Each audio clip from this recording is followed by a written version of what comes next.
Okay, and then I'm going to go ahead and share my screen here, and we'll just kind of jump right in. I've got a PowerPoint we'll share. So the topic here, hopefully you guys can see that. The topic is godly friendship, or developing deep friendships with each other, just kind of some ways we can do that. So starting off, kind of what we're going to look at is just that there's a natural desire for friendship and relationships. We're going to look at some biblical wisdom for friendships, some examples of friendships in the Bible. Having friendships with the right people is important and can help encourage godly behaviors. And then some practical ways to build friendships. And hopefully we'll all have some discussion time afterwards that we can look at some, share ideas for practical ways to build friendships. Because I think that's really important that we encourage each other and share what knowledge we have on that with each other. So first off, just some stats from Barna about friendship and loneliness. So I just kind of pulled some of the highlights out. They had kind of a little summary thing graphic here, but about 1/5 of adults regularly feel lonely. It's one of the stats they had. Younger people are more likely to be lonely than older people. It's kind of interesting, but you kind of see they have a breakdown here of millennials have the highest number, and it kind of tapers off all the way up to elderly, are the lowest amount of people that report being lonely. What I thought was very interesting is they kind of pulled where people meet their closest friends. And obviously, if you total these up, it's more than 100%, but that's because there's overlap. Some people might work with someone and go to the same church with them and so on. But the place where the most people meet their closest friends was through work, which is interesting, not through church or through, fun activities or just being around neighbors or something. It's through work. And I thought it was a little bit interesting that only 20% said that they meet their closest friends at church, which you would think those are people you'd be most aligned with and most on the same page with and have the same life mission with. You'd be most inclined to be friends with them, but it appears that's not the way it typically goes. Okay, so let's look at some biblical wisdom for friendships. So I've just got some different passages here. I'm going to look through just kind of quick.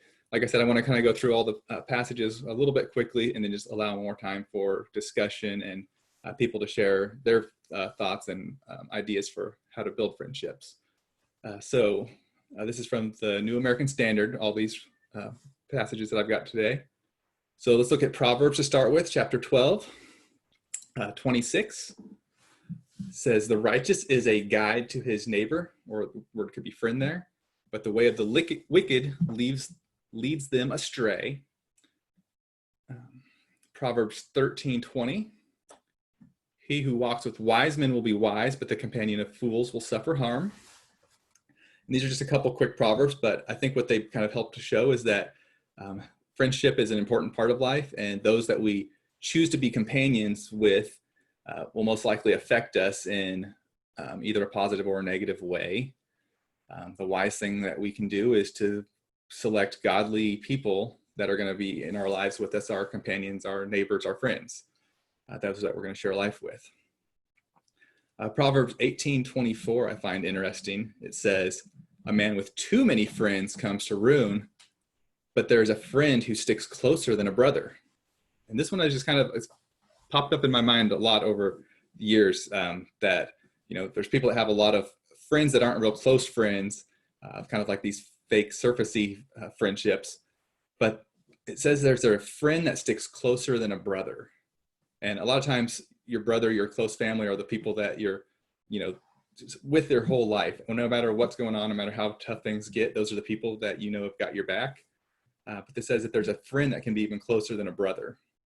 And I think we all would like to have, a friend or multiple friends that are that close, that you can count on them just as your brother or even closer than you can your brother. And I think as Christians, with our Christian brothers and sisters, we should be able to count on each other in that way. Going down to Proverbs 27, verse 9 and 10. Oil and perfume make the heart glad, so a man's counsel is sweet to his friend. Do not forsake your own friend or your father's friend, and do not go into your brother's house in the day of calamity. Better is a neighbor who is near than a brother far away. So again, just kind of speaking of having close friends, people that are near you that you can count on and kind of have your back. And Ecclesiastes 4, 9 to 12. Two are better than one because they have good return for their labor. For if either of them falls, the one will lift up his companion. But woe to the one who falls, and there is not another to lift him up. Furthermore, if two lie down together, they keep warm. But how can one be warm alone? And if one can overpower him who is alone, two can resist him. A cord of 3 strands is not quickly torn apart. So I think what we can kind of pull, kind of glean from these, wisdom passages is that having relationships with good people, with good friends, is important for people to be able to stand together, especially in those difficult times. While I think we all understand that family should always be there for each other and be there to take care of. Some people don't have close family and they can't always be there nearby. And there's times where having friends can be even closer than having family, and they can be very important and maybe even more important than family in those situations. So I wanted to look at a couple of biblical accounts of friendship. So first of all, Abraham is mentioned as being a friend of God, which is a very unique and special thing to be said about someone. And it's mentioned a few times here. We're just going to look at them. 2 Chronicles 27. Did you not, O our God, drive out the inhabitants of this land before your people Israel and give it to the descendants of Abraham, your friend, forever? So they're just kind of casually mentions Abraham, God's friend. Isaiah 41:8. But you, Israel, my servant, Jacob, who I have chosen, descendant of Abraham, my friend. So Abraham very much called friend of God yet again. And then James has in verse 2:23, and the scripture was fulfilled, which says, and Abraham believed God, and it was reckoned to him as righteousness, and he was called the friend of God. So this relationship of being the friend of God, it's pretty interesting. I don't know of anyone else that's really mentioned this directly as being a friend of God. But Abraham, at least 3 times in scripture that I found, is called the friend of God. There's those 2 places we looked at in the Old Testament. And then James kind of picks up on that unique recognition and makes a point of it. I think it's also interesting, though, that a little bit further down in James, he also contrasts friendship with the world as being incompatible with friendship with God. And I think this, once again, kind of really emphasizes the importance of proper friendship versus what is harmful. And, friendship with the right people or with the right others versus someone that could lead you in the wrong direction. So James 4:4 says, you adulteresses, do you not know that friendship with the world is hostility towards God?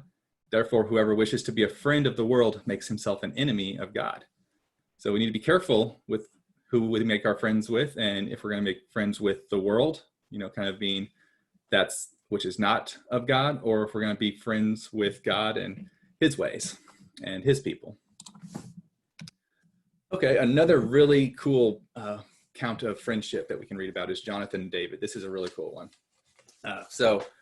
King Saul, he at the point becomes envious of David. He continued to try to kill him. He gave his daughter Michal to David to marry, basically as a snare to him to kind of bring him down. Obviously, it's a lot of family problems going on there. So this basically made David the brother-in-law with Jonathan, who is Saul's son. And then Jonathan and David, they become close friends. And Jonathan even helped protect David from multiple attempts that Saul just tried to murder him repeatedly. And the cool thing to see here is that their friendship was even stronger than the family bond. And especially in that time and culture, family bonds were very strong. So this level of friendship was, quite unique and something to be admired, and something that we can maybe attempt to try to have this type of friendship with people as well. So 1 Samuel 18, verse 1-3. Now it came to pass when he had finished speaking to Saul that the soul of Jonathan was knit to the soul of David, and Jonathan loved him as himself. Saul took him that day and did not let him return to his father's house. Then Jonathan made a covenant with David because he loved him as himself. Skipping down to chapter 19, verse 1. Now Saul told Jonathan, his son, and all his servants to put David to death. But Jonathan, Saul's son, greatly delighted in David. So Saul even tells his son, Jonathan is to go put David to death. And, this is one of Jonathan's really close friends. He really loves him. He cares about him. He's made a covenant with him. He delights in him. So skipping down to 20, verse 17, and then we're going to skip to 41 and 42. Jonathan made David bow again because of his love for him, because he loved him as his own life. When the lad was gone, David rose from the south side and fell on his face to the ground and bowed 3 times, and they kissed each other and wept together. But David wept the more. Jonathan said to David, "Go in safety, inasmuch as we have sworn to each other in the name of the Lord, saying, the Lord will be between me and you, and between my descendants and your descendants forever." Then he rose and departed, while Jonathan went into the city. So I just kind of giving you a couple of highlights here, the snippets of showing how deep this friendship was. But I encourage you all to go and just read through that entire passage and just with an eye to look at this level of friendship and this commitment that Jonathan and David had to each other, that deep friendship. Another thing we can look at as far as some of friendship in the Bible was Jesus and his followers. Jesus considered his disciples to be more than just servants of him. They were also his friends. And this is a very familiar passage. I know we all know this by heart, but John 15, 13 to 15. Greater love has no one than this, that one lay down his life for his friends. You are my friends if you do what I command you. No longer do I call you slaves, for the slave does not know what his master is doing. But I have called you friends, for all things that I have heard from my Father I have made known to you. So powerful words there, especially, friends, if you do what I command you. So it wasn't just a blanket, I'm going to be your friend and there's nothing required of his disciples. There was a mutual relationship there that they had something required of them to be friends too. Jesus also had brothers and sisters that he was raised with, but at his death, he asked one of his disciples to take care of his mother, Mary. And this was a deep level of friendship to be able to ask such a thing. So looking at John 19:26, we can see this. So when Jesus saw his mother and the disciple whom he loved standing nearby, he said to his mother, "Woman, behold your son." And he said to the disciple, "Behold your mother." And from that hour, the disciple took her into his own household. So we don't have here listed who that was, but it's, it says the disciple who he loved. And, he's asking him to basically take care of his mother. When Jesus had other brothers and sisters, this is, a bond once again here where he has this friend that's, like a brother to Jesus, someone that he can count on, someone that he has this deep relationship with. Also going on with Jesus and his followers, we're going to look at John 11. This is with Jesus and Lazarus. Once again, I'm just going to kind of hit the highlights of this passage, but I recommend you go and read the whole thing just to kind of get a little bit more of the flow of it. But John 11, starting at verse 5, then we'll kind of skip through a few of these. But now Jesus loved Martha and her sister and Lazarus. So we've got this relationship here that's very deep. He loves them. This he said, and after that he said to them, "Our friend Lazarus has fallen asleep, but I go so that I may awaken him out of sleep." So Jesus said to them plainly, "Lazarus is dead." Okay, so basically he's going to waken up Lazarus and he has to let them know that he's dead. And then he kind of journeys to get there. And therefore, when Mary came to where Jesus was and saw him and fell at his feet, saying to him, "Lord, if you had been here, my brother would not have died." And Jesus therefore saw her weeping, and the Jews who came with her also weeping. He was deeply moved in spirit and was troubled and said, "Where have you laid him?" And they said, "Lord, come and see." And Jesus wept. When he had said these things, he cried out with a loud voice, "Lazarus, come forth." So it's a really powerful passage right here. Like I said, read the whole thing to get all the context and all, but basically we can see just from those little highlights we saw that there was this deep love and friendship that Jesus had with his followers. Jesus has this love for Lazarus and his sisters, and he considers Lazarus his friend. When he says Lazarus, he says, "Our friend Lazarus is sleeping." He was deeply saddened to see the sorrow of his sisters and all these people weeping, seeing the whole family being, torn up about this. And even though Jesus had already said that he would wake Lazarus, he still wept over the situation. I think this is just showing a level of empathy and compassion that Jesus had for his friends. And that's an example that we can have on how we can act towards our friends when they're in a tough situation, when they're going through something that's really difficult. Okay, so look at a couple of New Testament just sources of, passages of kind of wisdom on how we should behave with our friendship, especially with believers and such. But let's look at 1 Corinthians 15, 33 through 34. And it says, "Do not be deceived. Bad company corrects good morals. Become sober-minded as you ought, and stop sinning. For some have no knowledge of God, and I speak this to your shame." So bad company corrupts good morals, who we hang out with, who we are around, and keep ourselves around, especially with our close friends. It can corrupt good morals. It can cause you to do things that you wouldn't normally want to do, but there is very real things such as peer pressure, where you tend to go with the flow of the average ideas of the group that you're around the most. So those who we become friends with and that we allow in our close circles, they're most likely going to influence us. And we should be aware of who we become friends with and make sure that they're both a good influence on us. And likewise, we need to make sure that we're being a good influence on them. So I think there's a very high standard for followers of Jesus to live up to, especially regarding interacting with each other properly. And I also want to look at Colossians 3, 12 through 17. "So as those who have been chosen of God, holy and beloved, put on a heart of compassion, kindness, humility, gentleness, and patience, bearing with one another and forgiving each other. Whoever has a complaint against anyone, just as the Lord forgave you, so also should you.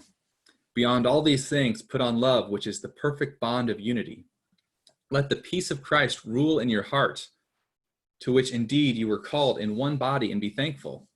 Let the word of Christ richly dwell within you, with all wisdom, teaching and admonishing one another with psalms and hymns and spiritual songs, singing with thankfulness in your hearts to God.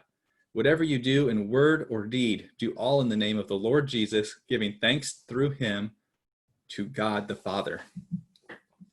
So this is a pretty high standard here. This is a call to action for Christians. And just think to yourself, if you had a friend that was doing all of these encouragements that are listed right here, and they were truly acting like that, isn't that what you would want your deepest, closest friends to be acting and living all the time? And then likewise, ask yourself, how can you be making sure that you're living up to all of these and being that type of friend to those that you're interacting with and those that you're around? Having that heart of compassion, kindness, humility, gentleness, patience, just bearing with one another.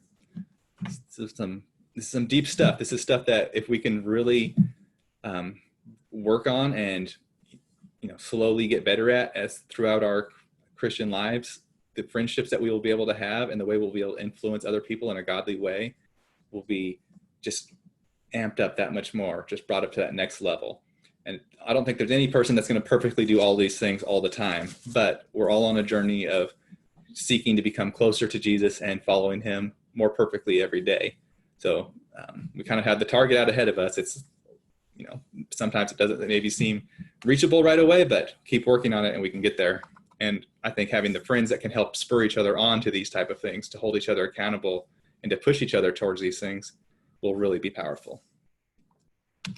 So kind of some steps for building friendships. So, and this is kind of some things I had put together, and I looked at a couple other ideas of people that said, here's some steps to building friendships. But first step is kind of just make a diligent effort to meet people and get to know them. Sounds pretty simple when you start at it, but if you want to have more friends and build some friendships, you just got to make an effort to meet people and just get out there and get more people interacting with your life. After you get to know some people a little bit, you got to spend some time together with people and also have desire deeper friendships with them. So a way to do that is you kind of invite each other into the more deep places in your life, into the circles of close friends and family. So this is how most friendships work. I think we all just kind of do these things, just automatically without even necessarily thinking about it. But sometimes it's kind of nice to think about, if we want to build more and be more effective, how we can do these things. I think the next step would be to genuinely share deep thoughts and feelings with each other, with an attitude of truly hearing each other, not just trying to, tell everyone what I think, but listen to someone else, see where they're coming from. Maybe they have a different perspective and maybe they kind of challenge how we think on things in a different way. And we, listen to them and we're like, you've made me think about something in a way I haven't thought of that before. Um, and then finally, embrace the friendship and be okay disagreeing with things. We're just never going to agree about everything with anyone. And I think we just need to accept that. Anyone that's married knows you'll never agree with even one person on 100% of everything. If you've ever been around any other person, you know that there's no one that you just agree with on everything. That's just unrealistic. But for some reason, a lot of people have this idea that if people disagree with you, can't be friends. If they don't see things the same way we see them, then there's something wrong and this isn't going to work out as a friendship. But, I think the deepest friendships are those people that you can disagree with, have a meaningful conversation, hear each other, have your genuine thoughts shared, and, acknowledge those and say, okay, I see things differently. We're still friends. We're still here and we still care about each other. So, and look, all these things we just went through, notice that all of those things that will build friendships, they require effort and concerted actions. So friendships, like all relationships, they require both sides to realize that the friendship is important and be willing to put in the effort to build it. Like most things in life, friendship will yield more fruit if more care is given to nourishing it. So just be diligent in, building a friendship with someone. Realize that you both need to put effort into it. It's going to take, action. It's not something that just happens automatically. So some practical ways to build friendships. And these are a few things that I had thought together, and then Laura had shared some ideas here as well. But then we wanted to open it up to discussion and kind of let everyone else share their practical ways on how we can build these friendships, and especially godly friendships that will help us to become better followers of Jesus and encourage each other in those ways.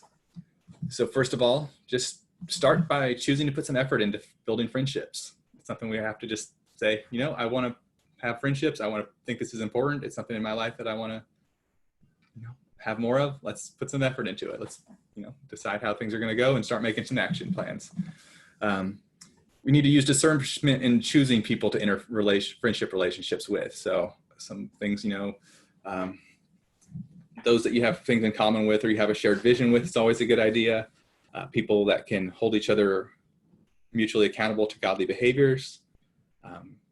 Also, I would say, set some boundaries for the relationship from the start as far as what the friendship's going to look like. Another practical way is let's, focus on cultivating an atmosphere of mutual giving and love instead of a one-way relationship where each side is just only seeking to receive something.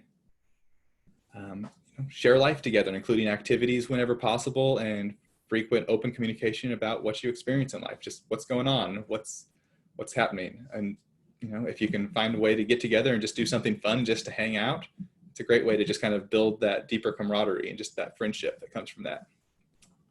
And, once again, continue to put in the time and effort into building and maintaining the relationship.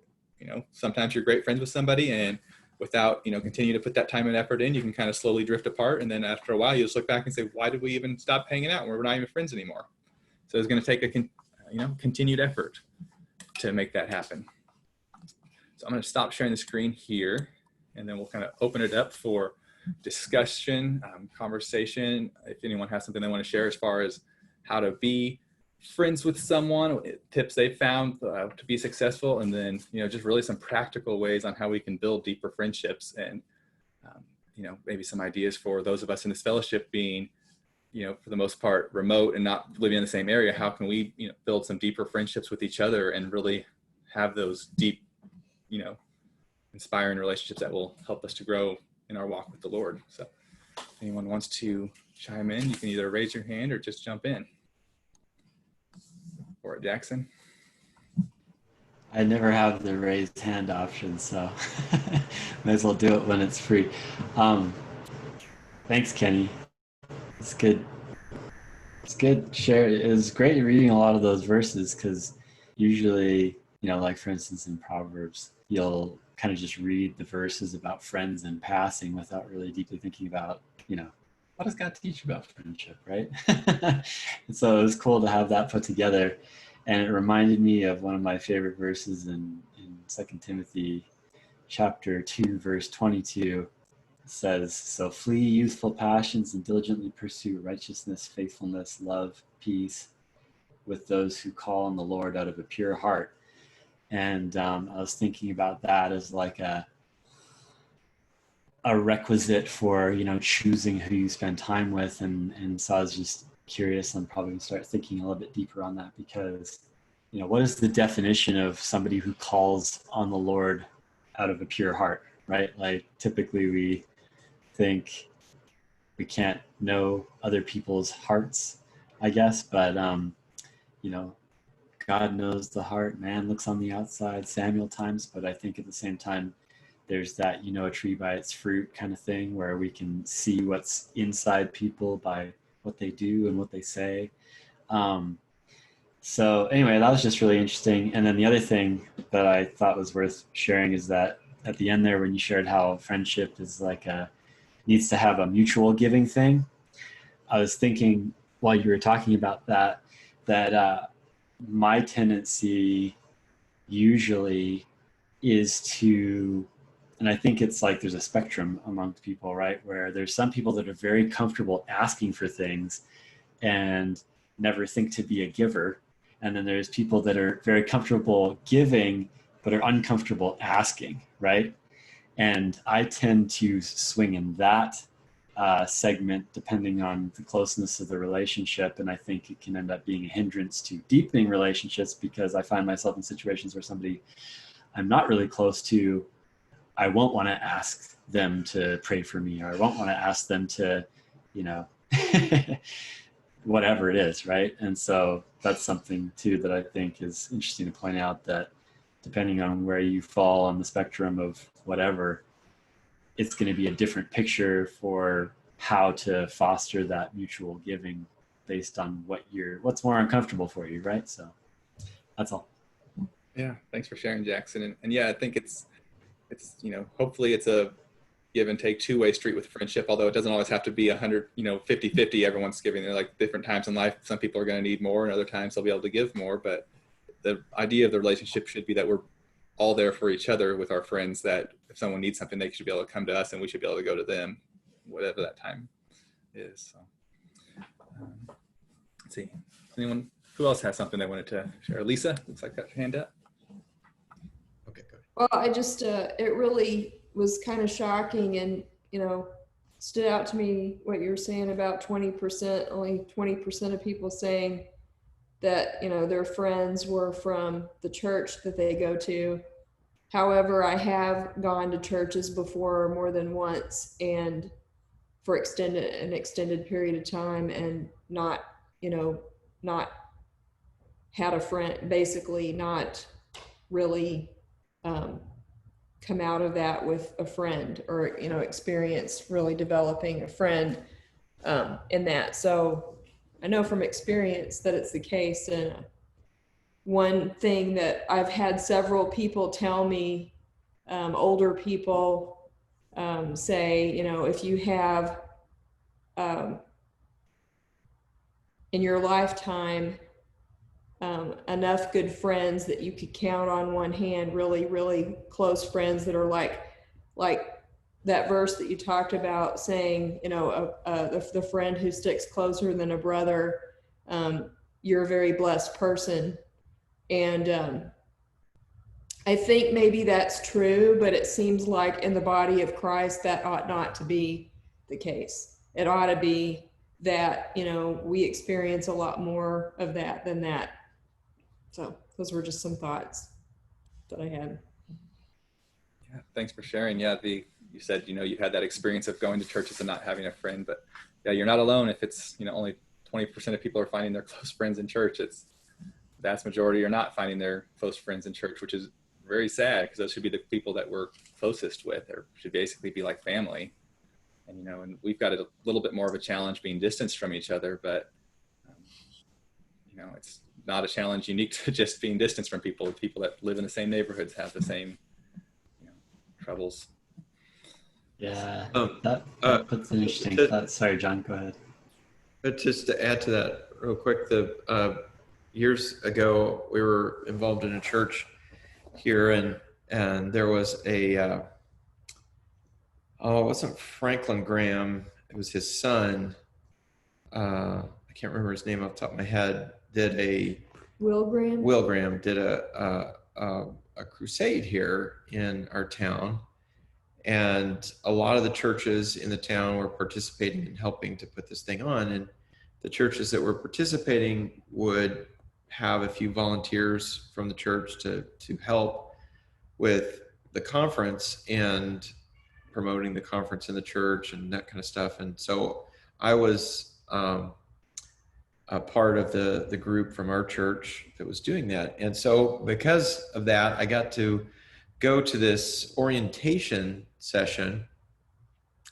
And the guy who did the orientation session for all these church volunteer groups gave this really, really interesting talk. And one of the things that stood out to me, to this day, is he talked about a church, a mega church in Chicago that was growing, every month, every year, growing.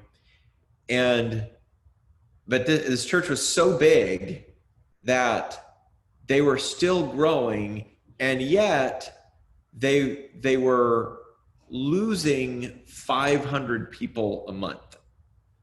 In other words, 500 people that they knew had been coming to the church were no longer coming to the church, 500 a month. And so even though they were still growing they decided to commission a study to find out why were people leaving, and what was it that so many people were leaving. And it was really interesting because the vast majority of the people all gave essentially the same answer. So it was something like 75% of the people had this essentially the same reason, which was that in coming to the church for at least 6 months, they had not made a single friend. And that's why they were leaving the church. And so this church that he was talking about made changes in how they did things to ensure that when new people were coming to the church, that they would get them plugged into things that would help them to make friends, and it would cause people. And I just think that it was such a fascinating thing, because I think it just goes to show that people, God said in Genesis, it is not good for man to be alone. That we don't want to be alone. We need friends. And if we don't have friends, it's like not eating, right? Emotionally, you're going to emaciate. So it's a really big deal.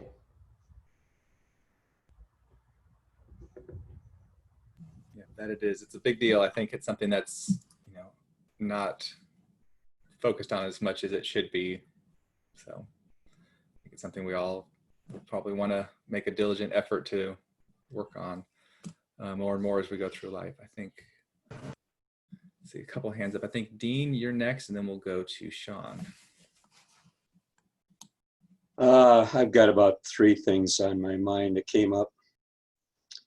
Number one, I think a true friend is one who really cares about you, cares about your life, sees value in your life, not just says that, but they actually see value in your life, and they love at all times. They don't quit. Reminds me of God and Jesus Christ, who search for the lost. They don't quit. People may quit on them, but they don't quit. Obviously, God and his son are the best friends we could ever have. And they're totally unselfish, needless to say. A true friend would be unselfish, would constantly, they'd just be your best friend, and they would not leave you. They would see your faults, and they still would not leave you. God sees our faults. He does not leave us. That's the, we all have faults.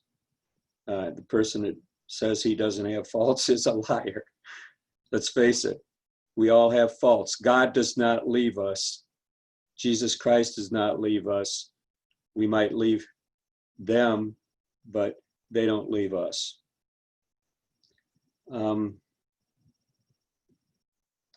Again, a true friend loves at all times.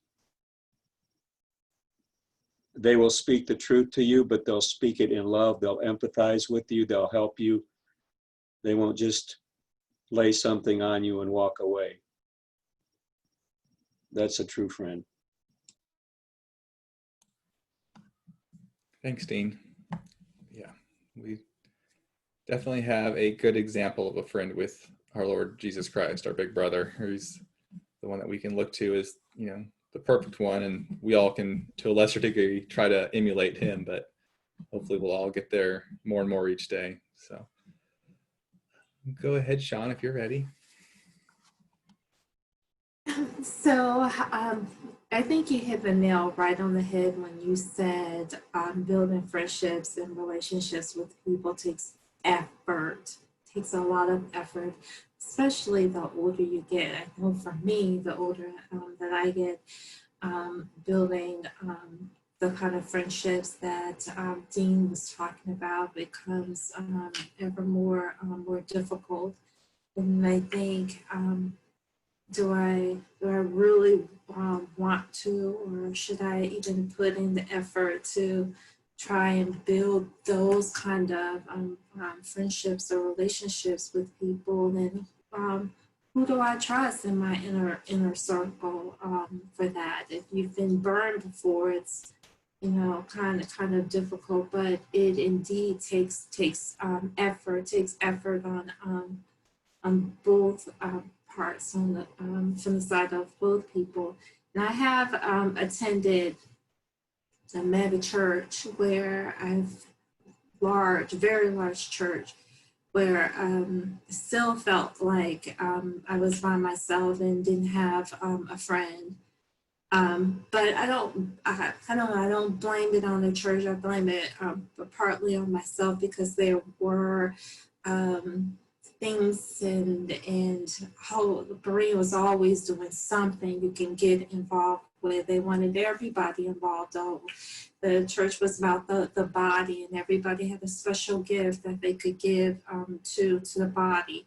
And you can make friends that way if you put in the effort. So I guess for little children, it can happen organically and it's easy. But as you get older, it indeed takes effort, especially when you're trying to build a friendship and a relationship with someone who you don't live in the same city. So we're in the same country. Yeah, lots of good stuff in there, Sean, that you just said. But yeah, that's the biggest thing I could think is, you know, it's going to take effort, and we all have to realize that, and, you know, say, how can we put in that effort, and how can we really be there? And because I know I would like to have, you know, more friendships with more people and deeper friendships with those that I already have friendships with. And I would like, you know, to help other people to, you know, find that as well. So I'm just trying to look for ways that we can all, you know, as a fellowship do that. How can we connect with each other on a deeper level, and how can we, you know, spur those friendships on at a deeper level? Anyone else have something they wanted to share before we kind of end out the recording? Jackson, maybe? Just thought of another thing too, based on what Sean was talking about and what John shared, and the 20% stat that you shared is, it kind of goes to show that if the typical church formation is that everybody shows up as a spectator and there isn't some aspect of individual intermingling, then it fails dramatically at, you know, building relationships among people. Because just think of it this way, right? Like, a shared experience of knowledge gaining doesn't give you any connection to anybody, right? Like, two people sitting at two different sides of the gate at an airport can be watching the same TV news broadcast and getting the same information, but that doesn't connect them in any way, right? If they had a conversation afterwards about what the news said, maybe. But it's kind of like there has to be that individual intermingling of ideas and opinions and thoughts and feelings and all those human things for people to start to connect with one another, and then hopefully entwine if it's the right pair, and then support if they get stronger in their entwinement or whatever it is, right? And yeah, it just makes me think, what is the work church stat is a super interesting one, because it, to me it makes sense, knowing that that's how church operates generally, is it's just this small segment of like, go show up for the service and shake some hands, leave, give some money, and head out. But it makes me wonder, like, okay, what if we were gonna like shift the culture in a way, what would that be? What would that look like? Where if that's realistic, that your church community that you show up should be, if it should go from like 40 to 20, right? The other way around, because you spend so much more time with people usually that you work with than you would in a church meeting. But how much more time does that mean you should be spending with people that you see at a church meeting outside of church, if they're supposed to be your friends, as opposed to just the people you end up spending the most time with because you work with them? Just interesting thoughts. Yeah, I think what it comes down to some degree, when I see that, is you're just kind of naturally drawn to kind of get friends with people at work if they're decent people, because you have the same goal, you're working towards the same purpose, and you're doing things together, an activity together every day. And you're like, you just kind of, you're either going to get to be the people at work where you're like, man, they're kind of like slowing things down and not working towards the common goal, or there's other people that are, we're all on the team, we're pushing towards that. So think if in church groups, if we had the same thing where it's like, we have this common goal, we are working together, and how can we come alongside each other to push for this thing that is both on our hearts, that we want to see this come, to pass. You're just, if you just start working like that with someone, you naturally kind of get drawn to them and bond over that. So I think you're right on with that. Super cool. Well put. Yeah, for sure. I'd like to add John 13:34 and 35 is the genuine friendship among Christians. That's the answer right there. Did you want to read it for us, Dean? Let me look at it. I just brought it up, but yeah, you can go for it, Dean.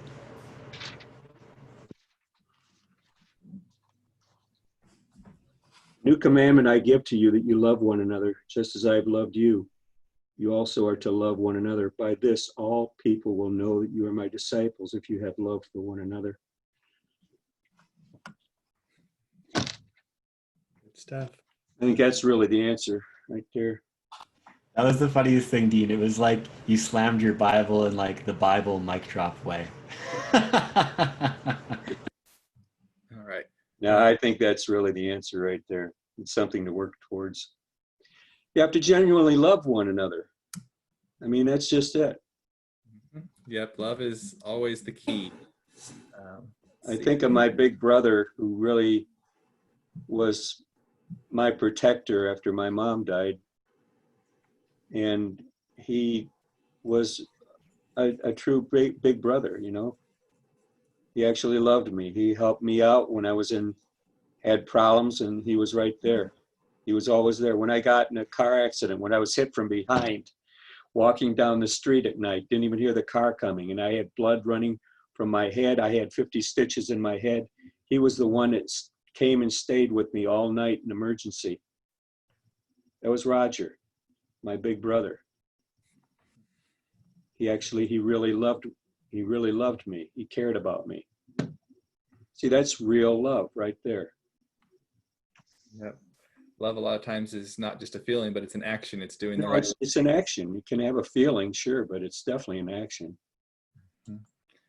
Okay, I think, Edgardo, you've had your hand up for a little bit, being patient. We'll go to you, and then we'll let you have the last word, Sean, before we end the recording.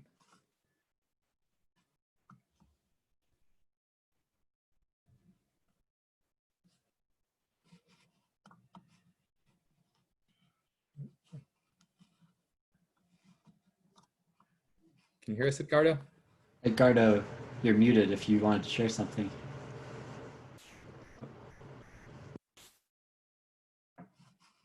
Yeah. There you go. It's a good teaching. Thank you. Really, there's some problems in the church. We cannot easily win friends inside, especially if they don't practice what is written in the scripture as regards to what we are supposed to do with one another. Like for instance, in Romans chapter 12, verse 10, we are taught to be kindly affectionate to one another. If we forget to do that, I don't think we'll be able to establish friendship inside the church. Number two, be of the same mind toward one another, Romans 12:16, and so on and so forth. Because friendship really is a cooperative venture. The two of us must work together in order to establish good, uh, friendly relationship. Not only inside the church, but also outside the church. We must bear in mind that we should be intentional in establishing a friendly relationship or in winning people to become your friend. Uh, that's all, Kenny. I don't think you are. Did you get it? My net is not working well. Did you get it, Kenny? Yes, Yeah, we thank got it all. you. Thanks for sharing. Really good stuff. Yeah. Good additions and reminders. So, all right, Sean, go ahead, and then we'll end the recording, but we can still have some more discussion after that too. I just wanted to, I thought about what I said earlier. So you know what? I really don't have friends in a traditional sense. I really don't. I have a whole lot of people in my inner circle. I don't, but do I have friends? I think I do. And I may not talk to my friends every day. I may not text with them every day. I may not see them every day. I may not have ever met them at all in person, but I do believe that I have friends. And if I use Dean's definition of what a friend is, I have plenty of friends who have shown me love, have loved me, cared for me, prayed for me, supported me financially. Like I have lots of friends where I feel like if anything, I need anything, I have anything that's going on and I need help, prayer, whatever it is, that I have friends that will come to my rescue, and I hope that my friends know that I will do the same. Awesome. Well, that's a great note to end on. And for those of us that are here, part of the live groups, I think we experience that. But for those of you that watch the videos and haven't joined us, please join in on the friendship and the camaraderie that we all share as part of this group. And you can find the details on how to do that in the description of the video. So, I'll go ahead and end the recording.